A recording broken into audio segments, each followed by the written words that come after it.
नमस्कार दोस्तों, मोहित स्टडी आई के सेंटर में आपका स्वागत है। आज हम ईवीएस का टॉपिक लेकर के आए हैं, पौधे, प्लांट्स। प्लांट्स से संबंधित आपको जो है ईवीएस के सेक्शन में आपको क्वेश्चंस जो है देखने को मिलेंगे, जो सीटेट के एग्जाम्स के लिए मोस्ट इंपॉर्टेंट रहेंगे। इसलिए इस टॉपिक को कंप्लीट जो है तैयार देख लीजिएगा।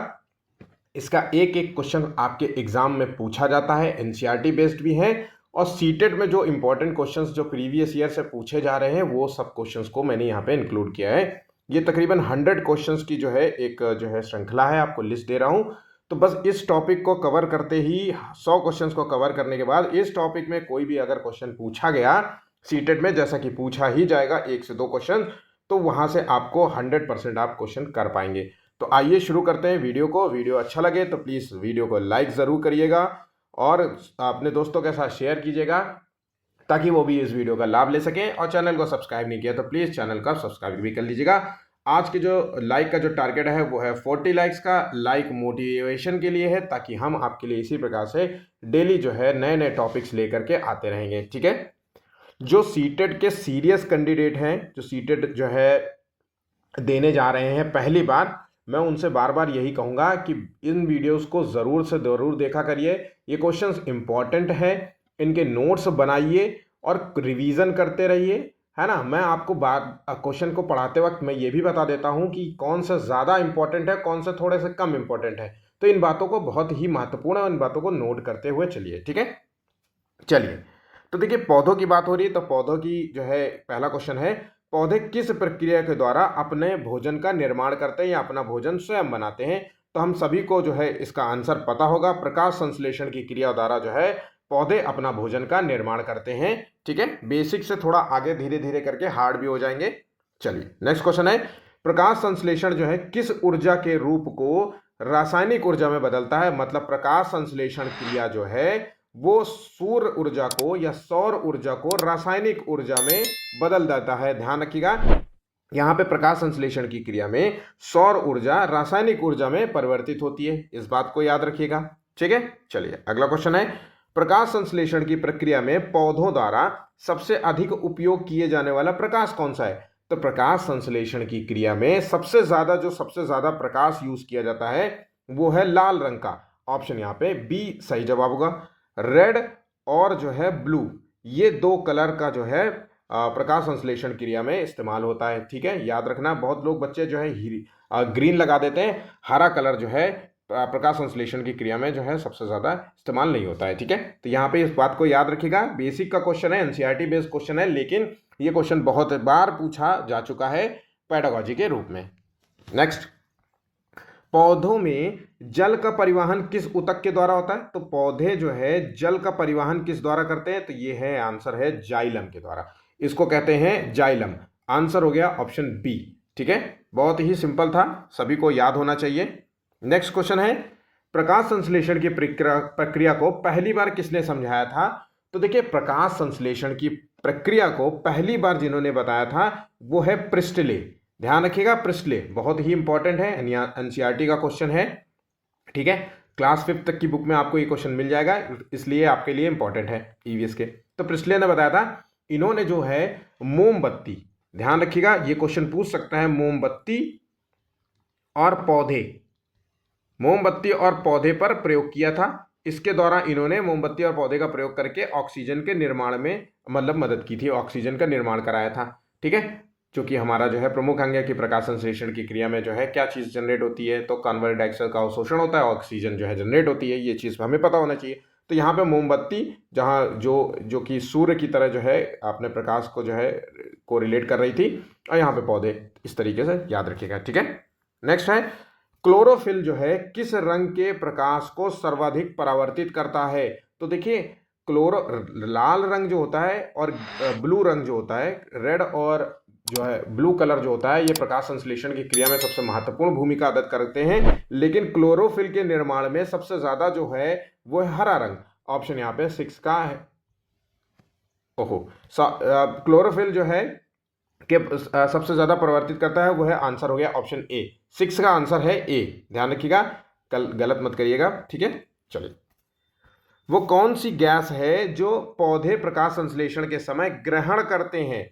तो देखिए ग्रहण करते हैं वो गैस है कार्बन डाइऑक्साइड, और ऑक्सीजन का निर्माण करते हैं, ठीक है, मतलब उत्सर्जन करते हैं। तो उत्सर्जन करने वाली गैस है ऑक्सीजन, और ग्रहण करने वाली गैस है CO2, कार्बन डाइऑक्साइड। नेक्स्ट, फूलों का प्रमुख जो है कार्य क्या होता है? तो फूल जो होते हैं उनका कार्य होता है प्रजनन क्रिया में भाग लेना। ऑप्शन यहाँ पे बी सही जवाब होगा। ध्यान रखिएगा, यहाँ आंसर हो गया बी, बिल्कुल सही होगा, ठीक है।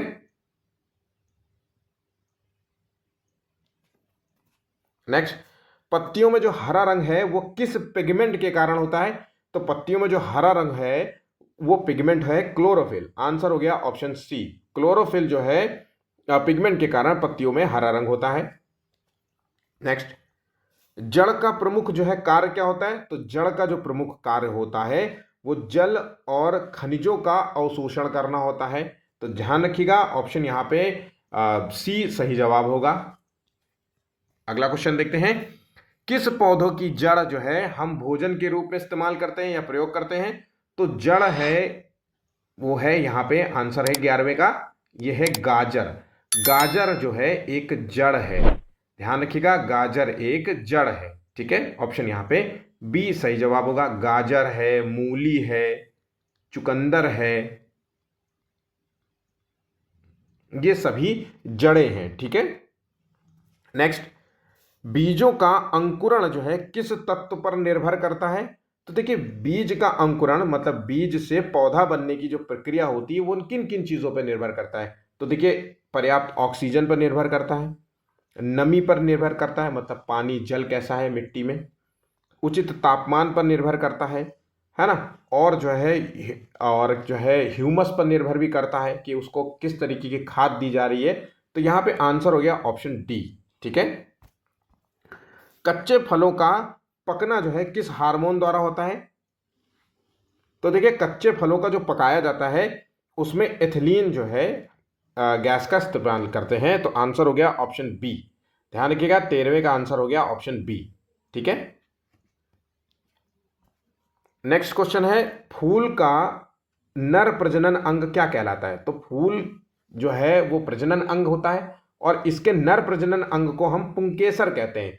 पुंकेसर क्या कहते हैं? पुंकेसर, इसको इंग्लिश में कहें तो स्टामेन कहते हैं, शायद आई गेस स्टामेन कहते हैं, है ना, और पुंकेसर कहते हैं। ये जो होता है ये फूल का मेल जो है रिप्रोडक्टिव ऑर्गन्स होता है, ठीक है। ऑप्शन यहाँ पे बी सही जवाब होगा।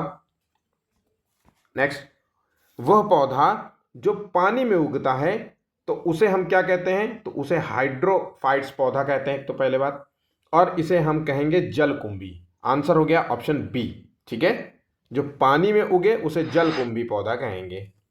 जैसे शकरकंद का पेड़ होता है ना, ये पानी में उगता है, जलकुंभी भी जो है पानी में उगने वाला एक पौधा है, शकरकंद का पेड़ भी पानी में उगता है। और 16th क्वेश्चन, किस पौधे में नाइट्रोजन स्थिरीकरण की प्रक्रिया होती है? तो आंसर है यहाँ पे ऑप्शन जो है बी है, मटर में नाइट्रोजन स्थिरीकरण की प्रक्रिया होती है। मटर जो होता है वो एक दलहन पौधा होता है, और इसी पौधे में जो बैक्टीरिया होता है उसका नाम है राइजोबियम। नाम याद रखना, एग्जाम में पूछा जाता है, राइजोबियम नाम का बैक्टीरिया होता है। यही बैक्टीरिया जो होता है वो नाइट्रोजन को नाइट्रेट में कन्वर्ट करता है। किसमें? नाइट्रोजन को नाइट्रेट, या फिर कह सकते हैं अमोनिया में बदलता है। तो आपसे कई बार क्वेश्चन पूछ सकता है कि कौन सा बैक्टीरिया जो है नाइट्रोजन को अमोनिया में बदल देता है। तो आंसर आपको पता होना चाहिए कि राइजोबियम जो है बैक्टीरिया नाइट्रोजन को नाइट्रेट में या फिर अमोनिया में कन्वर्ट कर देता है, बदल देता है, ठीक है। इतनी बातों को आप अच्छे तरीके से नोट्स के रूप में लिख लीजिएगा, एग्जाम में पूछा जाता है।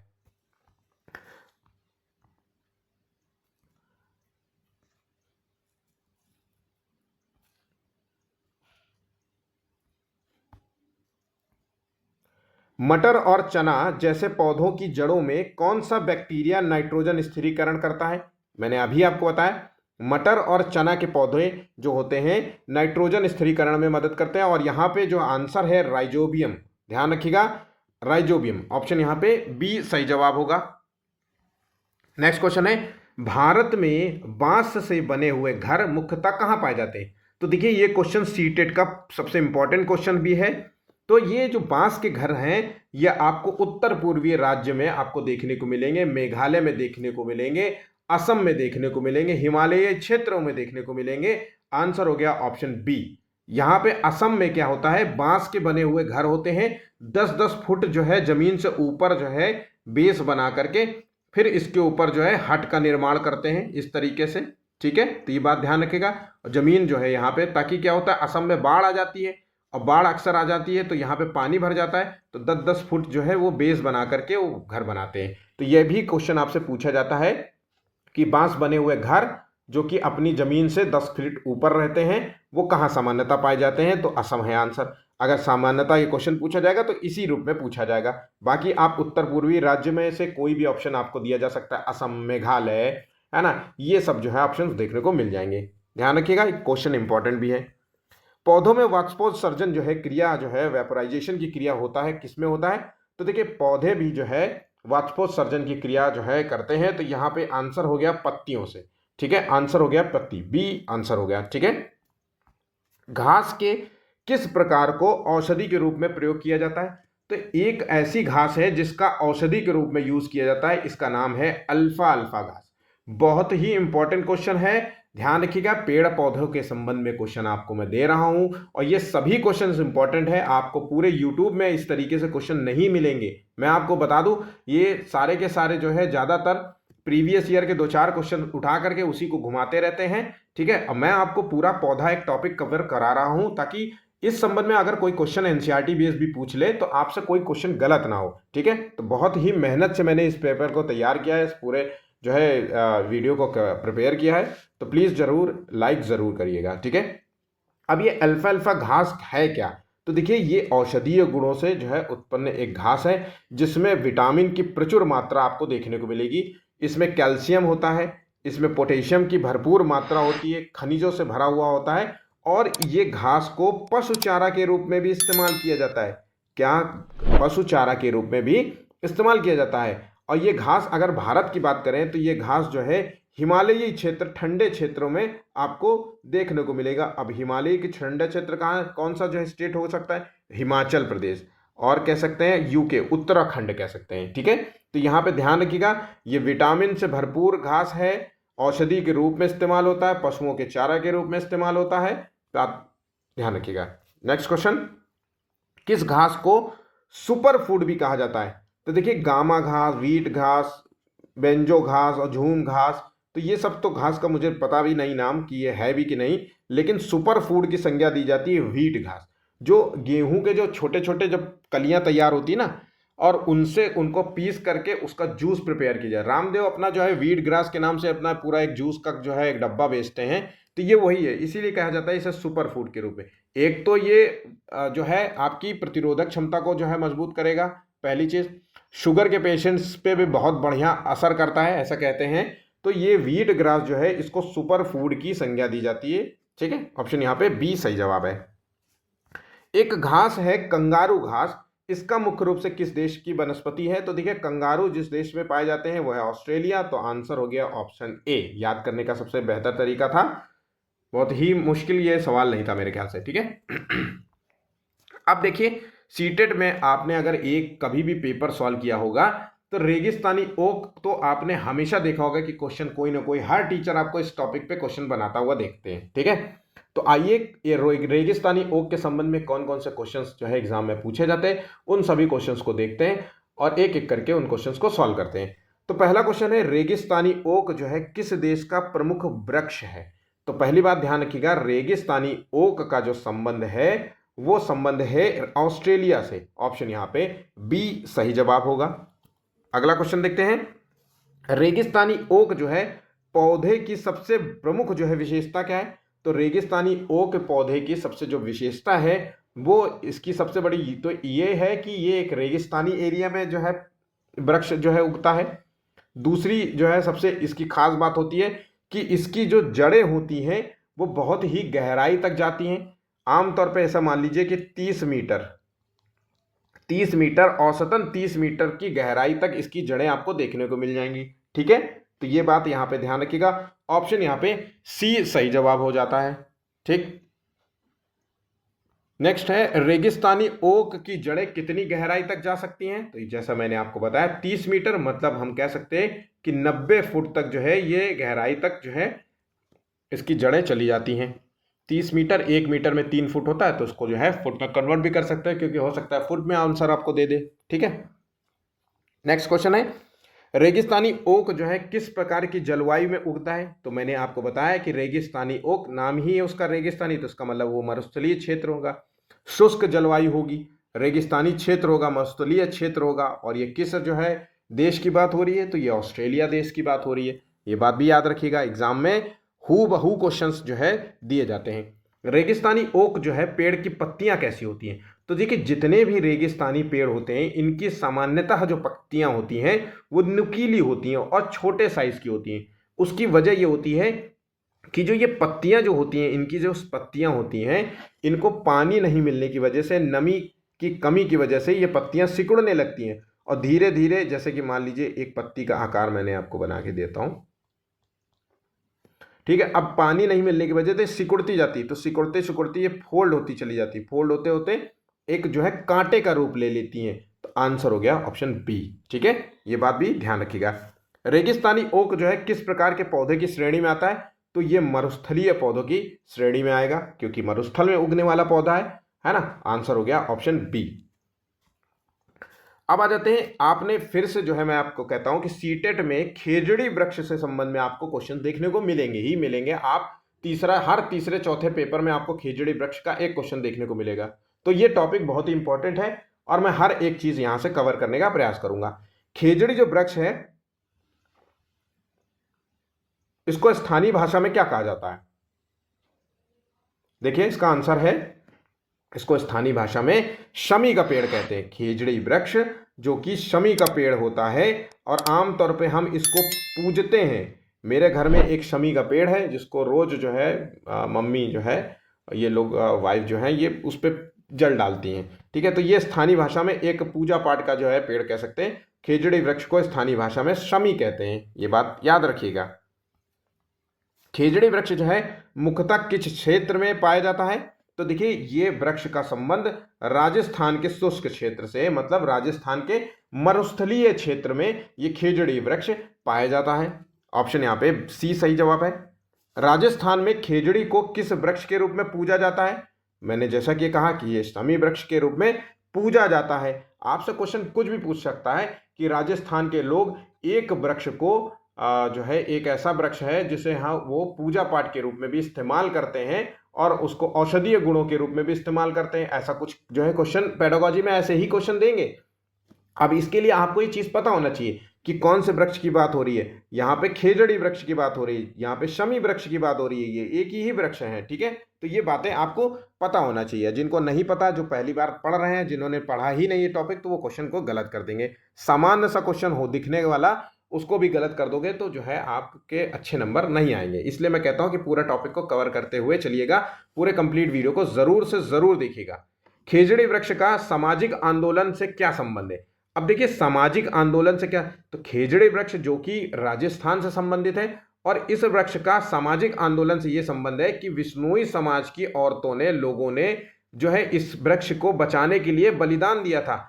तकरीबन 363 ऐसे ही डेटा था, 363 लोगों ने इस वृक्ष को बचाने के लिए अपनी जान गंवा दी थी। जान गंवा दी थी, जान देने वाले लोगों में से इसको जो है, इसलिए इसको बहुत ही जो है सामाजिक आंदोलन के रूप में देखा जाता है। अगला क्वेश्चन है, अच्छा मुझे ये बताइएगा, आप लोगों में से कितने लोग हैं जो नोट्स बनाते हैं? मुझे सच सच बताइएगा, जरूर से जरूर कमेंट करिएगा, नोट्स कितने लोग बनाते हैं। ठीक है, बस ये बताइएगा। ओके, चलिए अगला क्वेश्चन है, 1730 में खेजड़ी वृक्ष की रक्षा के लिए बलिदान देने वाली महिला कौन सी थी? तो ये महिला थी अमृता देवी। अमृता देवी ने खेजड़ी वृक्ष को बचाने के लिए अपनी जो है जान गंवा दी थी। और ये जो है ये संबंध है 1730 का, मतलब ये बहुत ही पहले अंग्रेजों के समय का। अच्छा, अंग्रेज से इससे रिलेटेड नहीं है, यहाँ के जो जोधपुर के जो राजा थे, जोधपुर के राजा थे, इन्होंने क्या किया कि इनको अपने महल, अपने जो है किला के निर्माण के लिए या किसी चीज के लिए भी हो, इनको जो है खेजड़ी वृक्षों की जरूरत थी, लकड़ियों की जरूरत थी। तो राजा ने क्या किया कि आदेश जारी किया कि भैया जाइए और सारे के सारे वृक्ष काट दीजिए। और महिलाएं जो है, ये चूंकि उनके एक हिस्सा था, पूजा पाठ का भी हिस्सा था, तो इन्होंने ये अमृत और विरोध किया। और इन्होंने जो है, अमृता देवी ने जो है सबसे ज़्यादा विरोध किया। तो अमृता देवी ने क्या किया कि जो है, जिस पेड़ को वो काट रहे थे उस पेड़ से वो चिपक गई कि हम इसे काटने दे देंगे। लेकिन चूंकि राजा थे और राजा के सैनिक थे, तो राजा के सैनिक ने उन्हीं को काट दिया। उसको काट के फिर बाद में पेड़ भी काट दिए। उसके बाद जो है, इनकी जो 3 बेटियां थी, उन्होंने भी सेम चीज़ यही चीज़ की पेड़ को बचाने के लिए। फिर धीरे धीरे वो देश फिर धीरे धीरे आसपास के क्षेत्र में फैला और ये एक आंदोलन, सामाजिक आंदोलन का रूप ले लिया, जिसमें जो है अमृता देवी और 363, जिसमें इनकी 3 बेटियां भी शामिल थी। ऐसा कहा जाता है कि तीनों बेटियों को भी जान गंवानी पड़ गई थी इस आंदोलन के संबंध में। ठीक है, तो इनका संबंध, खेजड़ी वृक्ष का जो आंदोलन है वो किसी राजा के खिलाफ था। ध्यान रखिएगा, क्वेश्चन आपसे पूछ सकता है कि खेजड़ी वृक्ष का संबंध किसके खिलाफ था, अंग्रेजों के खिलाफ था कि किसी अन्य जो है ठेकेदारों के खिलाफ था, इस तरीके से। तो याद ध्यान रखिएगा, यहाँ पे सीधा संबंध जोधपुर के राजा से था। ठीक है, चलिए अगला क्वेश्चन। खेजड़ी वृक्ष की छाल का प्रयोग जो है किस रूप में किया जाता है? तो इसका जो है औषधि के रूप में जो है देखने को मिलता है। ऑप्शन यहाँ पे ए सही जवाब होगा। विश्नोई आंदोलन जो है किस वृक्ष की रक्षा से जुड़ा हुआ है? तो ये खेजड़ी वृक्ष से जुड़ा है। और इनका नाम याद रखना, अमृता देवी का नाम बिल्कुल भी मत भूलिएगा, एग्जाम में आपसे पूछा जाएगा। विश्नोई आंदोलन का संबंध किससे? खेजड़ी वृक्ष से है। किस राज्य से है? राजस्थान राज्य से। मरुस्थलीय क्षेत्र में उगने वाला जो है ये पेड़ है। ये सारी चीजें आपको अच्छे तरीके से पता होना चाहिए। विश्नोई आंदोलन जो है, ये जो एक सामाजिक आंदोलन का रूप ले लिया था, ये किसके खिलाफ किया गया था? तो ये जोधपुर के राजा के खिलाफ हुआ था। ऑप्शन यहाँ पे बी है। 1730 में ये जो है आंदोलन उठा था। ठीक है, अब आ जाते हैं अगले क्वेश्चंस की ओर, अगले जो है टॉपिक की ओर। ये है क्रोटॉन प्लांट क्या होते हैं, इसके संबंध में आइए क्वेश्चंस देख लेते हैं।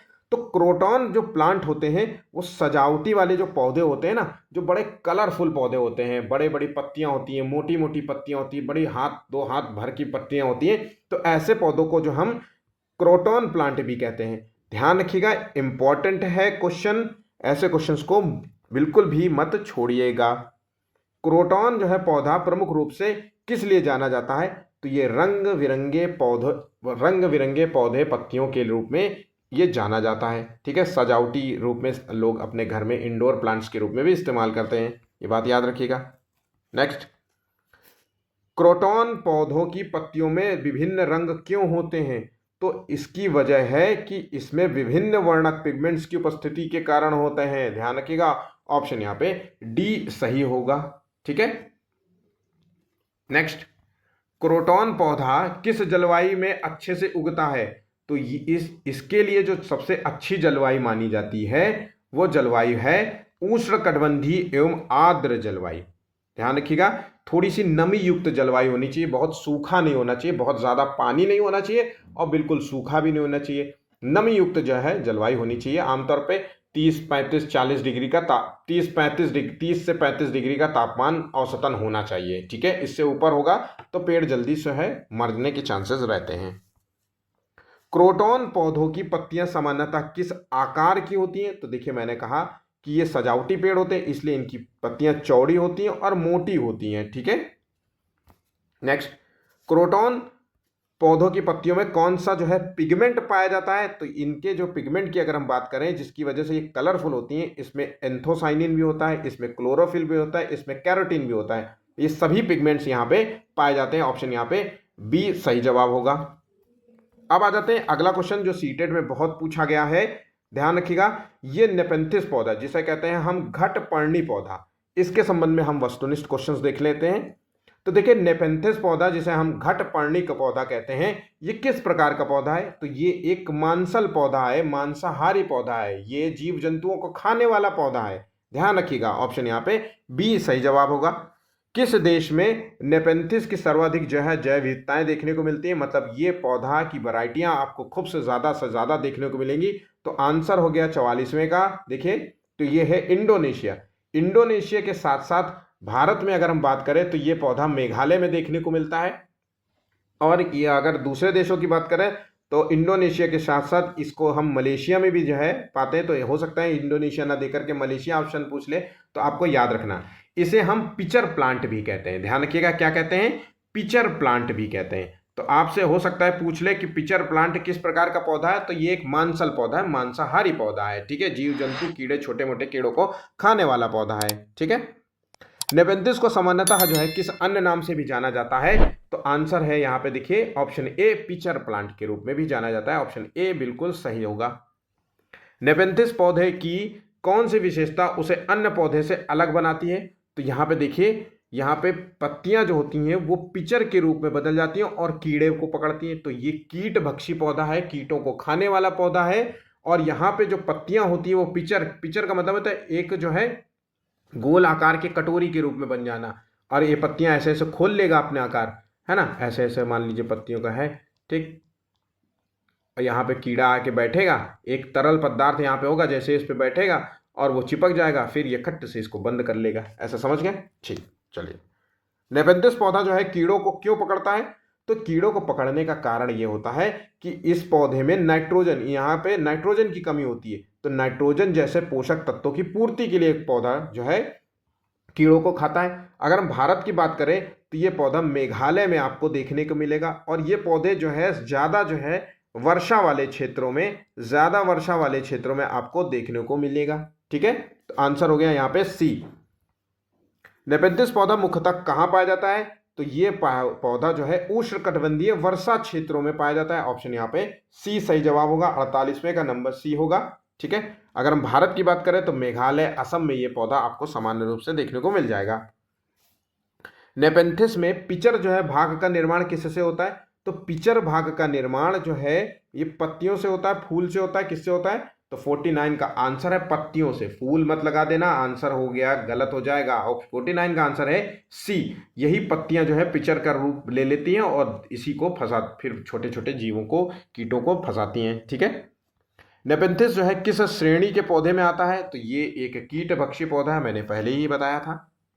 पिचर के अंदर कौन सा द्रव मिलता है, तो इस पौधे के अंदर जो है पिचर मतलब उस पत्तियों में के अंदर जो द्रव होता है वो किस तरीके का होता है, एंजाइम युक्त तरल द्रव भरा होता है, ठीक है। ऑप्शन जो है याद रखिएगा, एक तरल युक्त द्रव होता है, एंजाइम युक्त तो चिपचिपा गाढ़ा सा जिसमें फंस जाते हैं, ठीक।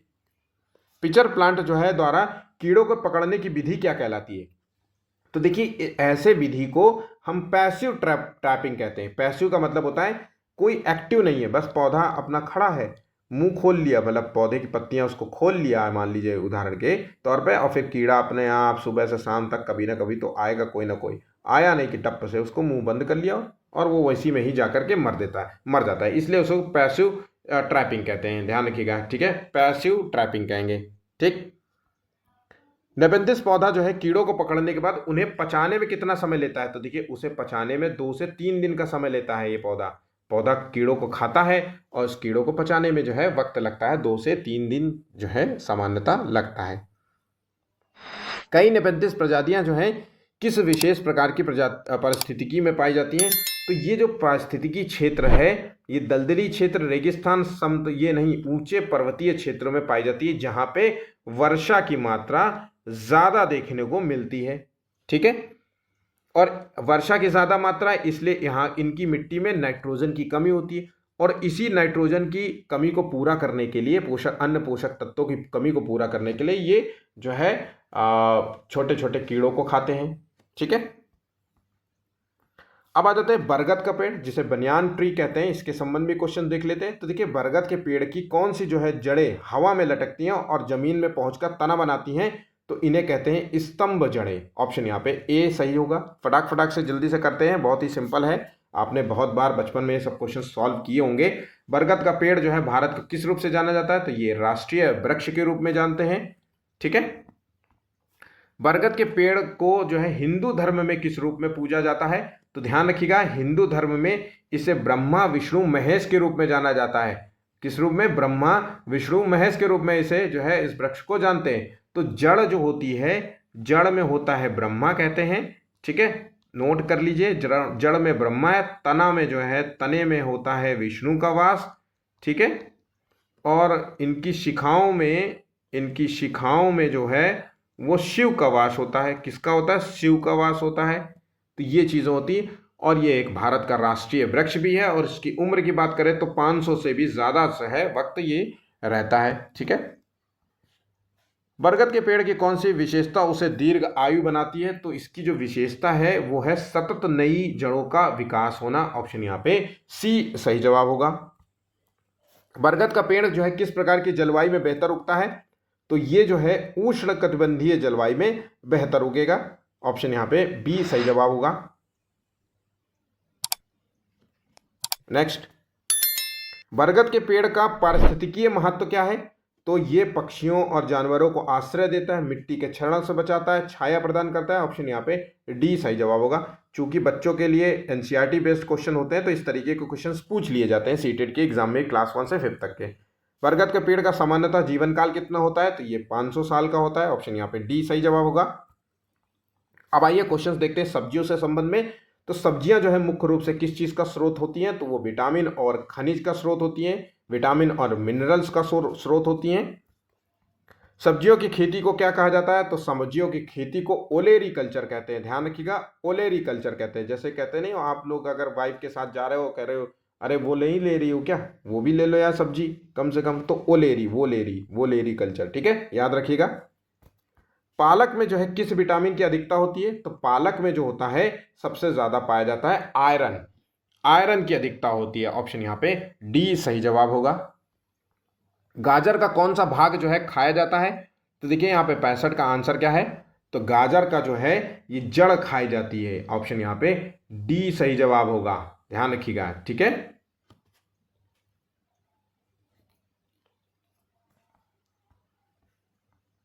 टमाटर में कौन सा अम्ल पाया जाता है? इंपॉर्टेंट भी है। तो टमाटर में जो अम्ल पाया जाता है उसे कहते हैं साइट्रिक अम्ल। ऑप्शन यहाँ पे बी सही जवाब होगा। टमाटर में साइट्रिक अम्ल होता है। नींबू में मुख्य रूप से कौन सा अम्ल पाया जाता है? तो नींबू में जो होता है वो साइट्रिक अम्ल होता है। ऑप्शन यहाँ पे बी सही जवाब होगा। नेक्स्ट, इमली में जो है मुख्य रूप से कौन सा अम्ल पाया जाता है? तो इमली में जो है वो टार्टरिक अम्ल होता है। ऑप्शन यहाँ पे बी सही जवाब होगा।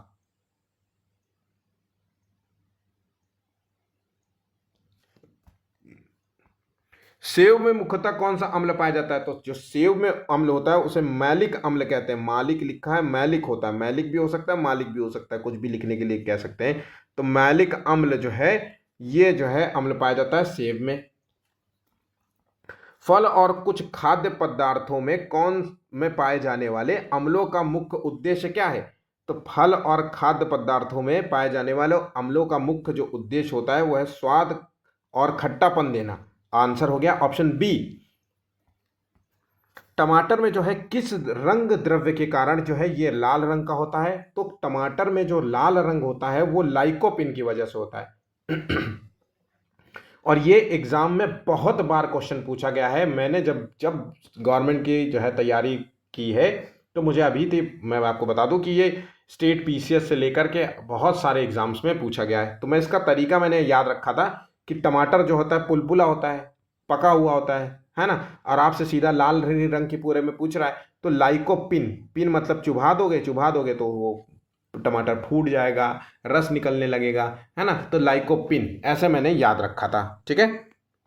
नेक्स्ट, सब्जियों में मुख्यतः कौन सा जो है विटामिन ऊष्मा से नष्ट हो जाता है? मतलब सब्जियों में कौन सा विटामिन ऐसा है जो अत्यधिक गर्म करने से नष्ट हो जाता है? तो सब्जियों में विटामिन को ज़्यादा, अगर आप सब्जियों को, हरी सब्जियों को ज़्यादा गर्माओगे, है ना, उबालोगे, तो विटामिन सी की जो है प्रचुर मात्रा चूंकि सब्जियों में पाई जाती है वो नष्ट हो जाने लगता है। ऑप्शन यहाँ पे बी सही जवाब होगा।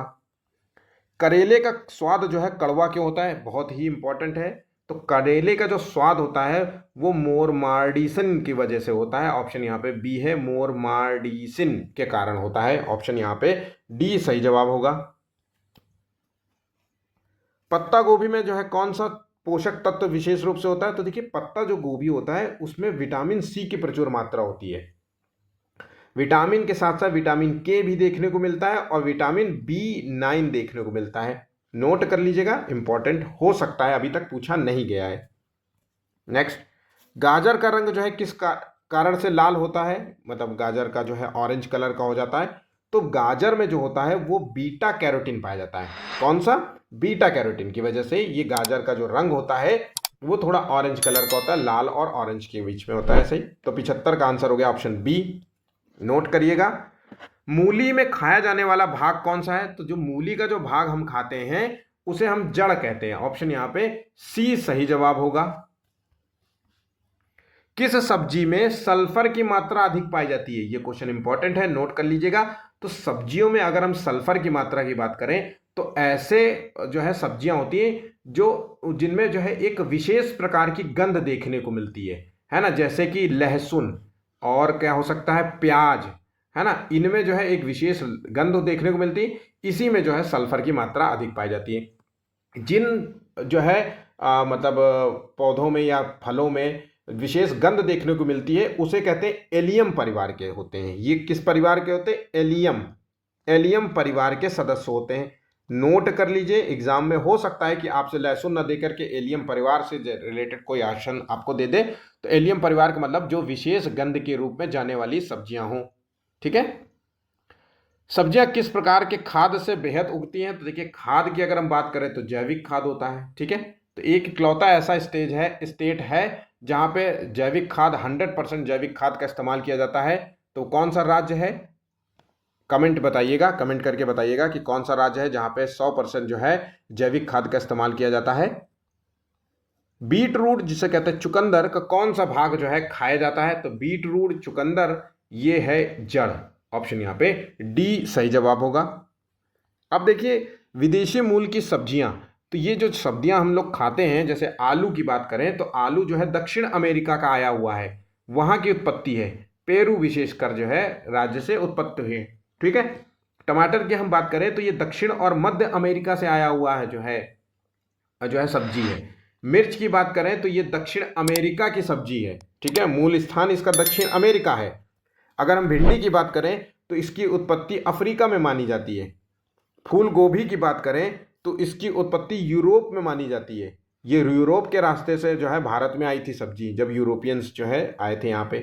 पत्ता गोभी जो है ये भी मूल रूप से यूरोप देश की है। गाजर, जिसमें नारंगी किस्म की जो गाजर है आप खाते हैं, देखते हैं, तो ये अफगानिस्तान से भारत आई है। राजमा जो है ये मध्य अमेरिका से आया है। ब्रोकली जो है इटली की मूल सब्जी है। बंद गोभी जो है वो यूरोप में पाई जाने वाली सब्जी है। शिमला मिर्च जो है ये मध्य अमेरिका की सब्जी है। अब देखिए, भारतीय मूल की कौन कौन सी सब्जियां हैं? तो पालक, बैंगन, कद्दू, लौकी, तरोई, करेला, सेम की सब्जी, चुकंदर, धनिया, मेथी, मटर, मूली, ये सब जो है ये सामान्यतः जो है भारतीय मूल की सब्जियां हैं।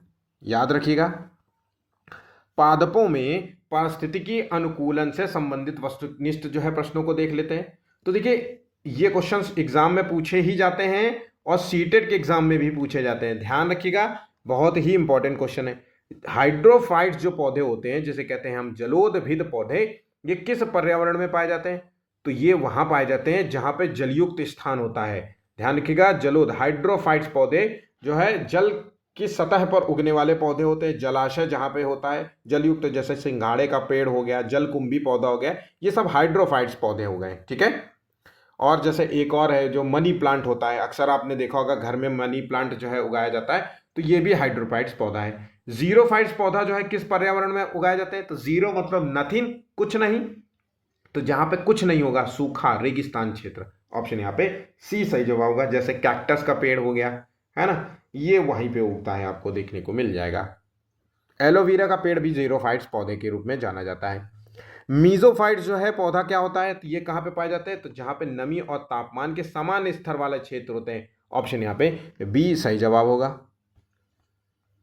जीरोफाइट जो है पौधों की पत्तियां किस प्रकार की होती हैं? तो ये पौधों की जो पत्तियां जीरोफाइट, जहां पे जीरो मतलब नथिंग, जहां पे जो रेगिस्तानी एरिया क्षेत्र है, अब रेगिस्तान में है तो इसका मतलब है नमी नहीं होगी, कोई पानी नहीं होगा, तो पत्तियां जो है धीरे धीरे सिकुड़ करके जो है मोटी हो जाएंगी और कांटेदार हो जाएंगी। ऑप्शन यहाँ पे बी सही जवाब होगा। जीरोफाइट पौधों की सामान्य जड़ प्रणाली कैसी होती है? तो देखिए, ये जो जीरोफाइट पौधे जहाँ पे पानी नहीं होता, तो ये पानी की खोज में बहुत नीचे तक चली जाती हैं। कई कई तो पेड़ ऐसे होते हैं जो 90 एक 100 फीट तक नीचे जाते हैं।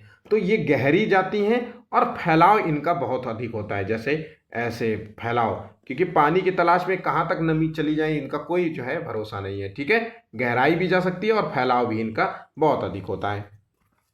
जीरोफाइट पौधों के उदाहरण में से कौन कौन से हैं, तो देखिए यहाँ पे आंसर है कैक्टस और एलोवेरा।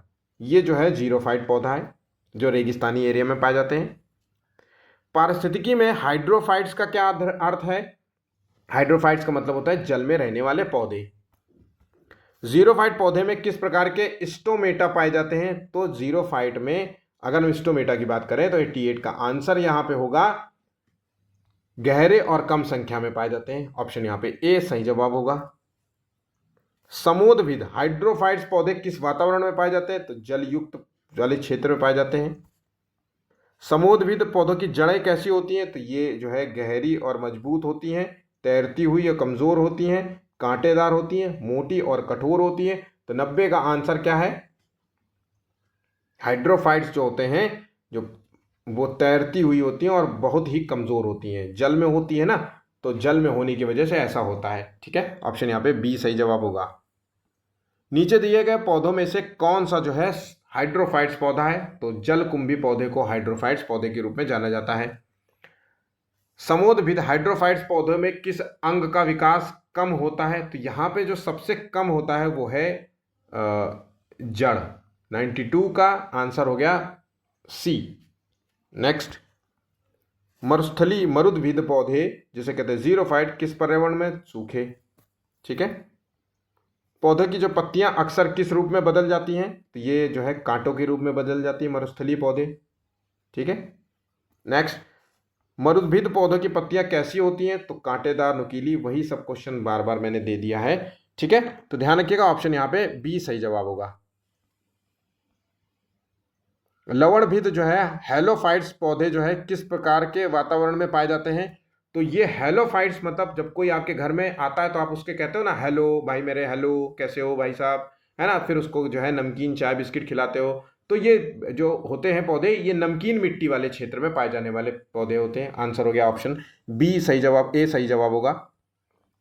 लवणभिद पौधों का मुख्य जो है अनुकूलन क्या होता है? तो लवणभिद पौधों का अनुकूलन यही है कि वो उच्च लवणता वाले क्षेत्र में पाए जाते हैं जहाँ पे नमकीन पानी में जो है नमक की मात्रा ज़्यादा होता है। तो तटीय क्षेत्र हम कह सकते हैं, समुद्र के तट वाले एरिया में ये लवणभिद पौधे आपको देखने को मिलेंगे।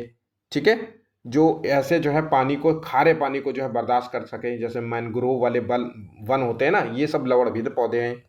ठीक है, ग्रेगर मेंडल क्या होते हैं? तो जेनेटिक्स का जनक किसे कहा जाता है? तो ये जेनेटिक्स के जनक हैं ग्रेगर मेंडल। ऑप्शन यहाँ पे बी सही जवाब होगा। मेंडल ने अपने प्रयोग जो है किस पौधे पर किए थे? तो मेंडल ने अपने जो पौधे पर प्रयोग किए थे वो है मटर के पौधे पे। ऑप्शन यहाँ पे बी सही जवाब होगा। जो टोटल क्वेश्चंस थे वो सभी समाप्त होते हैं। वीडियो अच्छा लगा हो तो प्लीज़ वीडियो को लाइक ज़रूर करिएगा। धन्यवाद।